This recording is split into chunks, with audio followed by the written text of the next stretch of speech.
우리 옆분들 인사합시다. 잘 만났습니다. 은혜 받읍시다.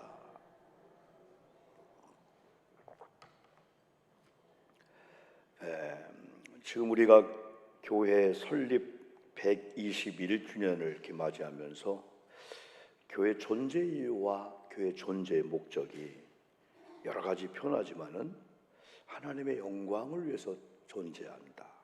그리고 존재의 목적이 영혼 구원이라면은 이런 교회 설립일을 우리가 준비하면서 다른 일도 많이 있지만은 전도의 총력을 기울이는 일이 무엇보다 중요하다고 하겠습니다. 교회 설립일은 지나갈 겁니다. 우리 생일이 지나가듯이. 그러나 이런 교회 설립일을 선포해 놓고 교회에서 이런 전도에 대해서 많이 강조하면은 이 일에 동참하는 성도님들, 또 전도 대상자를 가슴에 품고 우리 가족 중에 잃어버려서는 안 될 그런 영혼들이 많잖아요. 언젠가는 우리가 땅을 치며 통곡하면서 왜 우리 부모님 예수 믿게 하지 못했을까? 오늘 돌아가시잖아요.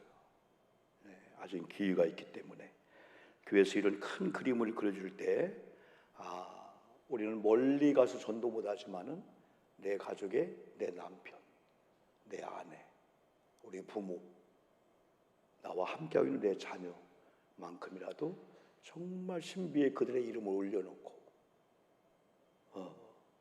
전도에 대해서 관심을 갖는 길들, 이런 기념일은 지나가지만은 이런 마음을 가지고 동참하고 여러분 함께하는 많은 사람들은 두 가지 유익이 있습니다. 하나는 신앙이 성숙합니다. 태신자라고 하는 건 뭘까요? 믿지 않는 사람을 전도하려고 가슴에 잉태하듯이 품는 거예요. 한 여성도 편하게 살다가 오늘날 임신하면은 그때부터 패턴이 달라집니다. 생각하는 거, 먹는 거, 이 보는 거, 말하는 것까지도 달라져요. 음식을 하면서 무 하나 써는 것까지도 함부로 쓸지 않습니다. 그리고 태교를 합니다. 좋은 음악을 듣습니다. 자녀를 위해서, 아이를 위해서.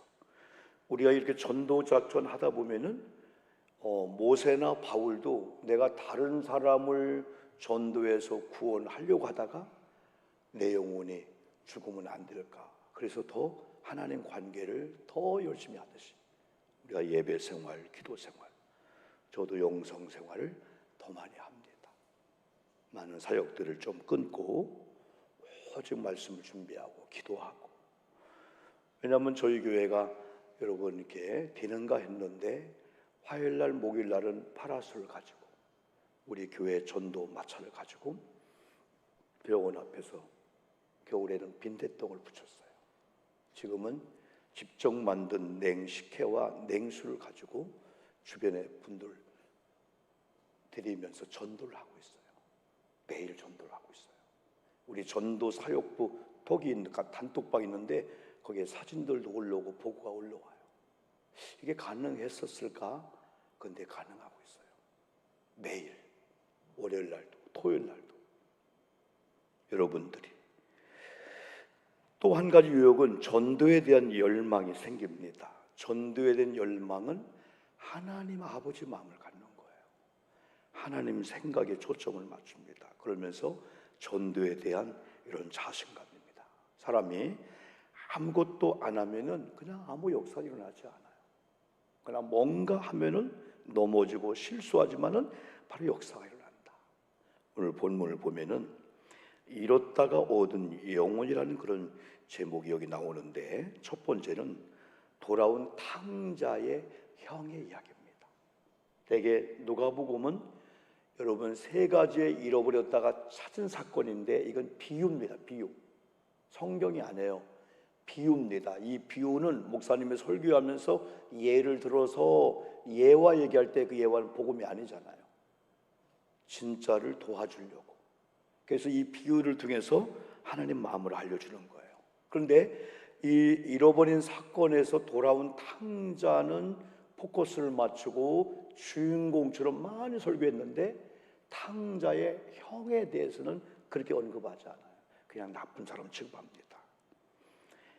오늘 성경을 보면은 돌아온 아들 탕자, 어디 보면 형님으로서 이 동생이 돌아온 걸로 인해서 아버지가 너무너무 기뻐하고 많은 비용을 들여서 동네 사람들, 이웃 사람들 다 여러분 초청해서 잔치를 베푸는 거예요. 그런데 정작 이 형은 불쾌하게 된 거예요. 왜 그랬을까요? 무지였습니다. 아버지 마음을 몰랐어요.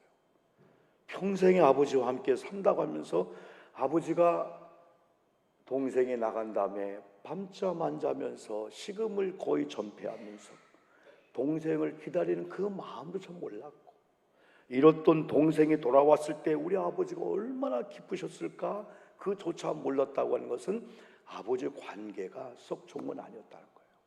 정말 아버지를 사랑했다면, 아버지를 존경했다면 아버지가 기침만 해도 아버지 이런 느낌이구나 그걸 알 건데, 이 형은 무지했습니다. 아버지 마음도 몰랐습니다. 동생에 대해서도 무관심이 문제였습니다. 오늘 말하면 크리스찬들이, 넌 크리스찬이 아니고 교회 직분도 받고 교회 또 오랜 기간 동안에 이렇게 예배 드리고 신앙생활 하는 겁니다. 그렇지만은 정말 하나님 마음을 알고 목회자의 비전이 뭔가 하나님 마음을 좀 전달해 주려고 하는 게 있어요. 이럼에도 불구하고 탕자처럼 된다면 크리스찬이라고는 하는데 하나님과 관계가 깨진 삶을 살 수밖에 없습니다. 여기 탕자의 형은 어떤 사람이었을까요? 아버지의 맏아들입니다. 성경도 상속자예요. 얼마나 귀한 자리인지 몰라요. 둘째 아들처럼 아버지의 재산을 탕진하지도 않은 건실한 자였습니다. 더 나아가서 오늘 돌아온 자기의 동생이 그로 인해서 아버지와 동네 사람들이 잔치를 베풀 때 이가 있었던 곳은 밭이었습니다. 아버지의 밭이든 누구의 밭이든 일하고 있었다는 거예요. 얼마나 건실하고 얼마나 충실합니까? 오늘 말하면 이렇게 예배드립니다. 교회 봉사도 합니다. 오랜 기간 교회도 다녔어요. 그런데 이 형 같은 사람은 정작 예배도 드리고 찬양하는데 아버지의 마음을 모르는 거예요. 아버지가 어떤 예배를, 어떤 찬양을 지금 흘러가는 시간 속에서 이 시간은 무슨 시간이다 그걸 감을 못 잡고 그냥 내 마음대로 사는 거예요. 이런 형 같은 크리스찬들이 여러분 되어서는 여러분 안 되죠. 오늘 본문을 보면은 25절에 맏아들은 밭에 있다가 돌아와 집에 가까이 왔을 때 풍악과 화면 좀 보여주세요. 춤추는 소리를 듣고 한 종을 불러 27절 한번 좀 여러분 같이 읽어봅시다. 같이 여러분 시작. 대답하되 당신의 동생이 돌아왔음에 당신의 아버지가 건강한 그를 다시 맞아들이게 됨으로 인하여 살진 송아지를 잡았나이다 하니, 이제 이런 무지와 깨진 관계를 인하여 큰아들은 노를 바랍니다. 오늘 말하면 화를 내는 거예요. 분노를 바라는 거예요. 28절도 볼까요 한번요? 28절 시작. 그가 노하여 돌아가고자 하지 아니하거늘 아버지가 나와서 권한대 이제 아버지에게 항의까지 합니다. 29절 아버지께 시작. 아버지께 대답하여 이르되 내가 여러 해 아버지를 섬겨 명을 어김이 없건들 내게는 염소 새끼라도 주어 나와 내 벗으로 즐기게 하신 일이 없더니, 이제는 동생에 대해서 이렇게 표현까지 합니다. 동생에 대해서 여러분 30절입니다. 아버지의 살림을 시작. 아버지의 살림을 창녀들과 함께 삼켜버린 이 아들이 돌아오매 이를 위하여 살진 송아지를 잡으셨나이까? 이게 형의 모습이었어요. 다 설명하지 않아도 기뻐하고 있는 상황에 혼자 분노를 바라고 있습니다. 아버지가 기뻐하는데 아버지 마음을 읽기를 그냥 아버지에 항의합니다. 아버지, 이 동생은 아버지의 재산을 축내고 탕진하고 돌아왔는데 잔치를 베풉니까? 그러면서 내게는 염소 새끼 한 마리 잡아줬어요. 아버지가 항의합니다. 그러면서 이제는 이 동생은요, 창녀들하고 몸을 버린 사람이에요. 아버지 마음이 어떨까?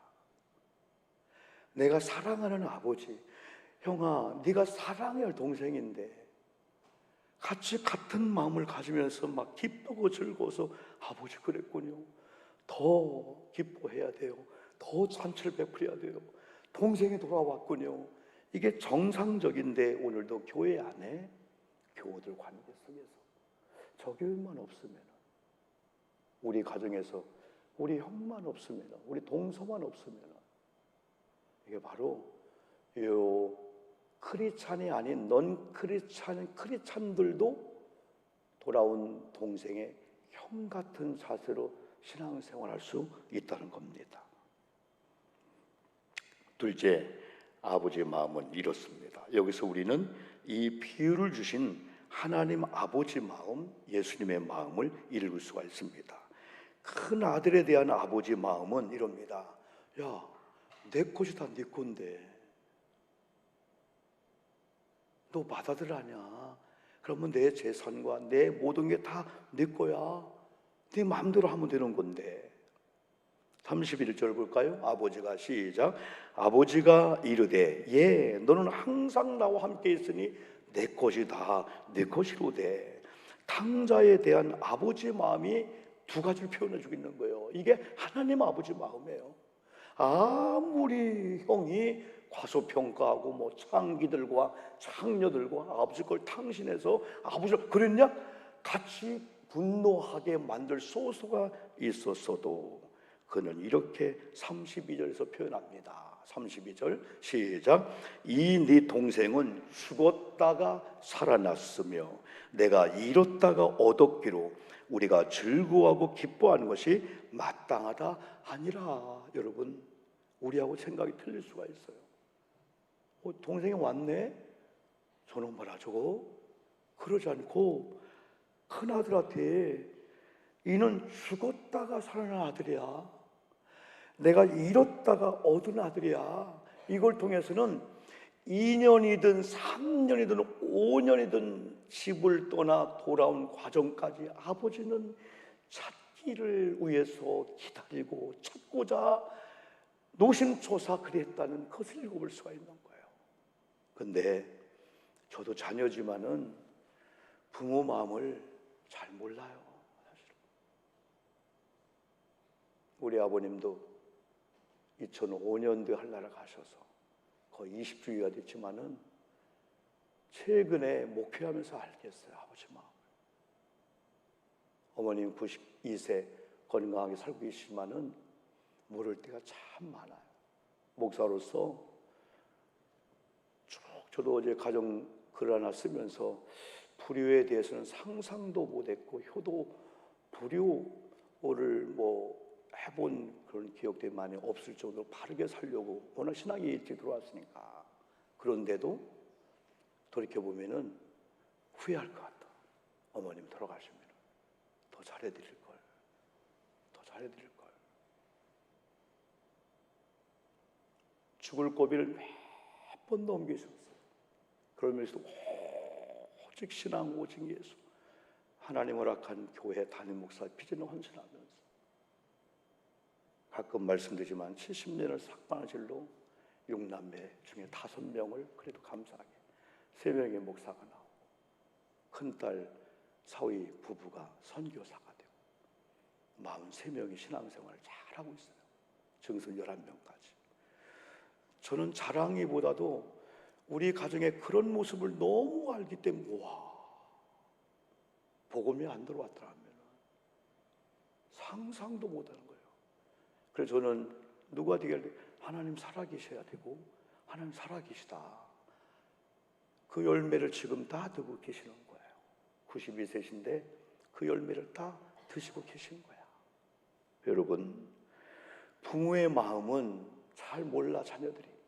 이때 탕자 형이 아버지가 그렇게 생각했구나. 죽었다가 살아난 아들이요.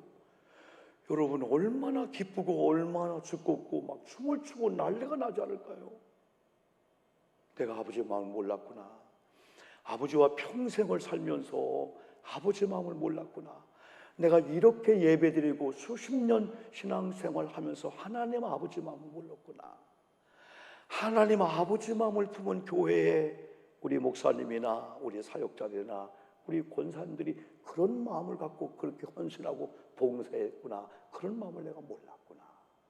오늘날 철이 나니까 아버지 마음을 읽으려고 하고 엄마 마음을 읽으려고 하듯이 탕자가 이런 순간에 무릎을 꿇고 아버지 몰랐습니다. 죄송합니다. 아, 죽었다가 산 아들이었군요. 잃었다가 얻은 아들이었군요. 여러분, 저도 여러분도 뭔가 잃어버렸을 때 그게 100원의 가치든 만원의 가치, 내 거기 때문에 어디 뒀지? 어디 뒀지? 그때 내 아내나 주변에 아이고 여보 그거 잊어먹어. 그까지 아무것도 아닌데 잃어버려요. 하는 상황 아니야. 이거 찾아야 돼. 그러다가 오늘 찾으면 와 여기 있었구나. 제가 여러분 스마트폰 이걸 쓰고 있어요. 저는 이 펜을 참 많이 씁니다. 이 펜을 갖고 글도 쓰고 캡처도 하기도 하고 뭔가 자르기도 하고 큰 책의 내용 한 권도 이걸로 잘라서 여러분 카피하면은 우리 말로 그냥 복사가 되어버려요. 이 펜 하나가. 이게 삼성이라는 게 10만 원이거든요. 근데 이 펜촉이 가끔 이게 잘 안 돼요. 고장나면 이게 전체를 못 쓰는 거예요. 어느 날 이게 없어진 거예요. 원래 원본이. 그걸 도저히 못 찾았어요. 그러다가 비슷한 거 한 4, 5만 원짜리 그걸 샀어요. 근데 한 70% 실력은 나오더라고. 근데 이 자체를 잃어버린 거야. 여보 어디 갔지? 집에도 없고 육층도 없고 얼마나 서운한지. 그 10만 원 살려고 했는데 어느 날 제 6층에 제 의자에 앉았는데 바닥이 청소하고 싶어. 그래 의자를 밀어내고 바닥을 청소하려고 해도 책장 밑에 조그맣게 보이고 있는 거예요. 어느 날 떨어져서 툭 하고 들어간 거예요. 내가 아니 어떻게 집어넣고 싶어도 못 집어 그렇게 들어가 있냐. 그 조그만 방하고 책장 밑에 들어가서 그만큼만 보이고 있는데 얼마나 반가운지. 그래 10만 원짜리 5천 원 세일해서 9만 5천 살려고 했는데 이거 조금 이것도 옛날 4, 5만 원짜리 원본이 아니야. 삼성인데 본론이 아니야. 그러니까 확실히 늦어. 잘 안 돼. 캡처. 그래도 옛날 15,000원짜리 샀는데 그건 도저히 안 돼. 그래서 내가 전화했더니 반품하세요 그러는 거예요. 그럼 왜 이렇게 선전을 했느냐. 똑같이 나온다고. 안 되는 거 정품처럼 안 나오는 거예요. 일단은 찾을 때 얼마나 마음이 기쁜지. 그 다음부터는 조심해야 되지. 잃어버리면 안 되지. 죽었다가 살아났으며 잃었다가 얻었기로. 우리가 즐거워하고 기뻐하는 마땅하지 아니하느냐. 여기 다 같이 동일하게 편견 없이 사랑하는 아버지 마음을 여러분 읽을 수가 있는데 아들은 몰랐습니다. 집안에서 속 썩이지 않고 아버지의 밭에서 일도 하고 하는 이 큰아들도 아버지의 것을 미리 달라고 해서 탕진하고 거지가 되어 돌아온 이 아들도 편견 없이 사랑하는 이 아버지의 마음 얼마나 기뻤으면은 동네 사람을 초청해서 여러분 잃었던 아들입니다. 죽었던 아들입니다. 살아났습니다. 얼마나 우리 아버지가 기뻤으면은 이렇게 잔치를 베풀었을까. 오늘도 하나님은 이 아버지 마음을 알기로 합니다. 마지막 세 번째, 비유의 의미가 무엇일까요? 오늘 누가복음에 보면은 잃은 양의 비유를 먼저 말씀했어요. 두 번째가 금요일 날 설교했던 잃은 동전의 비유입니다. 세 번째가 바로 탕자의 비유입니다. 바로 오늘 탕자의 비유 중에 마지막 부분을 제가 설교한 거예요. 그 탕자에 대해서는 지난번에 한번 여러분 설교했습니다. 여러분 이 세 가지의 공통점이 잃어버렸다는 거예요. 그러나 주인이 있었다는 거야. 이 세 가지의 공통점이 주인의 소유 안에 머물다가 오늘 잃어버렸다는 공통. 두 번째는 새 형태가 다 달랐어요. 하나는 양입니다. 하나는 동전입니다. 하나는 사람입니다. 그러나 주인의 마음이 똑같이 찾으려고 몸부림을 치고 애를 쓰고 노력했다는 이 공통점입니다. 또 한 가지 공통점, 소망을 가져야 돼요. 찾았다 하는 거예요. 잃은 양도 찾았고 탕자도 다시 돌아왔고 잃었던 동전도 찾았습니다.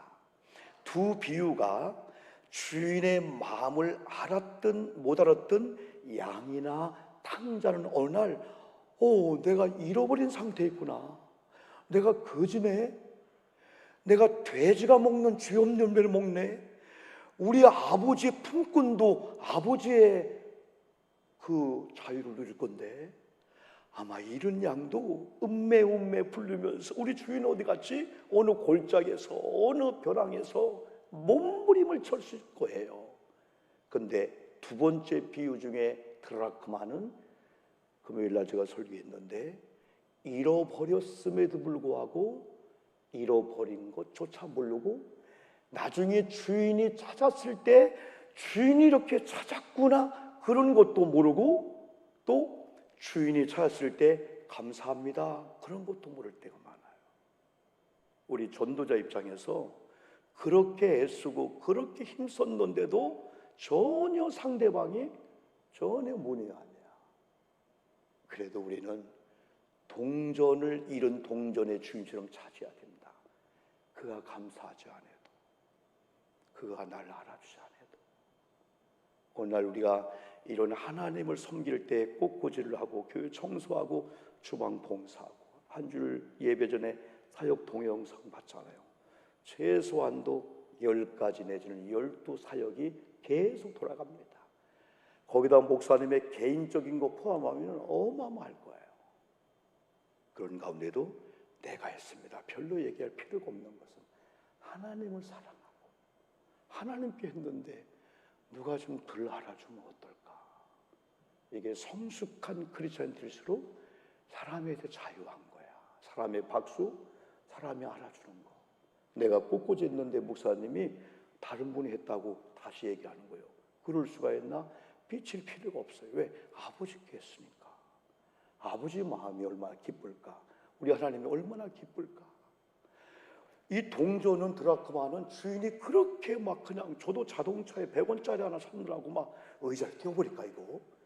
그 정도로 우리 아내가 여보 100원짜리인데 아니야. 주인의 마음, 아버지의 마음. 근데 드라크마는 고마워요, 감사해요. 주인이 막 손이 쥐어진 거야. 이마가 쥐어진 거야. 그래도 주인은 아무 고맙다는 인사 안 해도 감사라는 인사 안 해도 주인은 찾았다. 내 거니까. 이게 하나님 아버지 마음이고 또 우리가 그런 마음을 가지고 이 세 가지의 가장 결론적인 그 공통점은 다 찾았다는 거예요. 잃은 양도 찾았고 찾은 즉 돌아온 아들을 맞이하고 예수님을 믿는 성도들은 특별히 하나님 아버지 마음을 가져야 됩니다. 결국은 이걸 얘기하시려고 누가복음 15장 첫 번째 양의 비유에서 이걸 얘기하려고 그 비유를 얘기한 거예요. 한번 화면 보시고 누가복음 15장 7절 우리 한번 봅시다. 한번요. 7절 목사님 시작. 내가 너에게 이르노니 이와 같이 죄인 한 사람이 회개하면 하늘에서는 회개할 것이 없는 의인 99으로 인하 말미암아 기뻐하는 것보다 더하리라. 이걸 주시려고 그 양의 비유를 한 거예요. 두 번째는 10절입니다. 내가 너에게 이르노니 똑같아요. 시작.